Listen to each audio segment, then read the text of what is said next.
The story of Viktor Yanukovych is one of power, greed, and the astonishing collapse of a presidency that symbolized both the corruption of post-Ukraine and the resilience of its people. His downfall was not just about political missteps, but about a palace filled with golden toilets, luxury cars, private zoos, and a lifestyle so extravagant that it became a symbol of theft from an entire nation. This is the case file of Viktor Yanukovych, the man who went from Ukraine's highest office to disgrace and exile in Russia. Yanukovych's journey began in the industrial heartland of eastern Ukraine. Born into poverty in 1950, he quickly built connections in the region's rough-and-tumble business and political networks.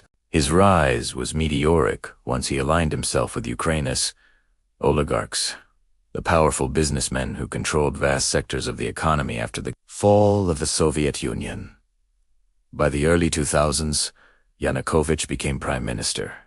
Known for his tough demeanor and pro-Russian leanings, his political base was built on promises of stability and ties to Moscow, appealing to the eastern half of the country that identified more with Russia than the West. But controversy followed him from the start. His criminal record, with convictions for robbery and assault in his youth, cast a long shadow. Though pardoned, it was a reminder of his checkered past. Still, power and oligarchic money ensured his rise continued. In 2004, Yanukovych's ambitions peaked when he ran for president. The election was marred by allegations of fraud, intimidation, and ballot stuffing. Official results declared him the winner, but Ukrainians poured into the streets. What followed became known as the Orange Revolution, a massive wave of protests demanding fair elections. International observers agreed the vote was fraudulent, and under intense pressure, the results were Yanukovych's opponent, Viktor Yushchenko, became president. Yanukovych suffered a humiliating defeat, but he did not disappear. Instead, he bided his time, waiting for disillusionment with Yushchenko's leadership. By 2010, he mounted a comeback, promising economic revival and an end to chaos. When Yanukovych finally won the presidency in 2010, he wasted no time in consolidating power. Courts were stacked with loyalists. The constitution was changed to strengthen presidential authority. His opponents, including former Prime Minister Yulia Tymoshenko, were jailed on charges widely viewed as politically motivated. At first, many Ukrainians hoped Yanukovych might bring stability. But soon, his presidency revealed a darker reality. Corruption on a staggering scale. If one symbol defines Yanukovych's rule, it is his lavish private estate near Kyiv. What had once been a government-owned property was privatized under dubious circumstances and transformed into a sprawling palace that stunned the world after his downfall. Behind its high walls lay 350 acres of unimaginable opulence. A mansion decorated with chandeliers, marble floors, and gilded bathrooms, including the now infamous golden toilet. A private zoo with exotic animals, ostriches, kangaroos, and rare birds. A fleet of luxury cars, including vintage classics worth millions. A galleon-style restaurant floating on an artificial lake. A golf course, helipad, and private hunting grounds. While ordinary Ukrainians struggled with poverty, their president lived in imperial excess. Miseria became the ultimate metaphor for Ukraine's corruption. The people's wealth transformed into one man's playground. How did Yanukovych finance such Investigations revealed a vast network of shell companies, offshore accounts, and fake contracts. The scheme was simple yet effective.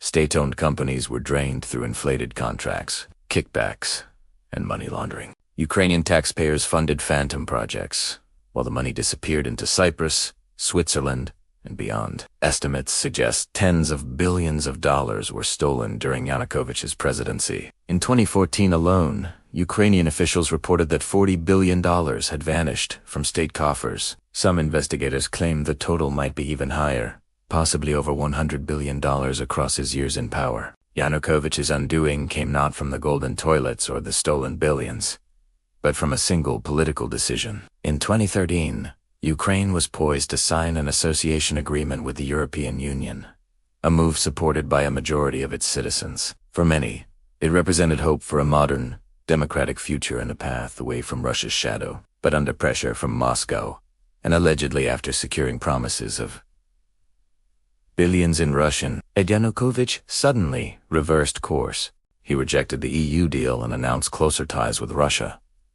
The decision ignited fury. Students and young activists took to Kiev's Independence Square, or Maidan, to protest. What began as peaceful demonstrations grew into a massive movement known as Euromaidan. 4 months, protesters occupied central Kyiv, braving freezing winter conditions, police crackdowns, and violence. Yanukovych responded with increasing brutality. Riot police, known as Berkut, were unleashed on demonstrators. Beatings, arrests, and intimidation failed to crush the movement. Instead, it only grew stronger. By February 2014, tensions reached a breaking point. Security forces opened fire on protesters, killing more than 100 people in what became known as the Heavenly 100 Massacre. Images of snipers shooting unarmed civilians shocked the world. The massacre sealed Yanukovych's fate. His allies abandoned him. Parliament voted to remove him from office. As protesters stormed the presidential compound, Yanukovych fled, first to eastern Ukraine, then across the border into Russia. His escape was chaotic. Helicopters, motorcades, and abandoned documents. At Mesiria, protesters discovered not just the golden toilets, but secret ledgers detailing corrupt deals, hidden cash, and bribes. The palace was open to the public, turning into a symbol of victory and a museum of corruption. Ordinary citizens walked through gilded halls, staring at the excess their stolen money had built. From Exile, Yanukovych declared himself still the legitimate president.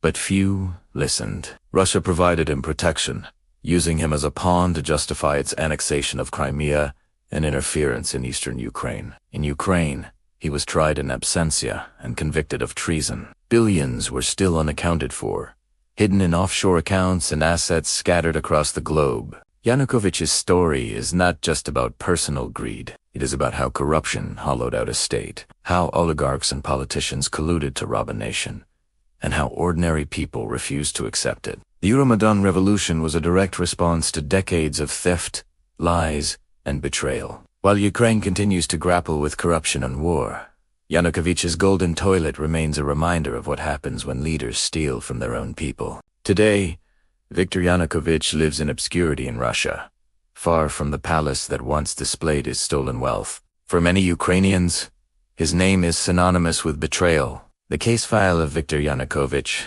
is not merely the story of one corrupt leader. It is the story of a nation's struggle against kleptocracy, of people who refused to bow to authoritarianism, and of a golden toilet that became the ultimate symbol of stolen dreams.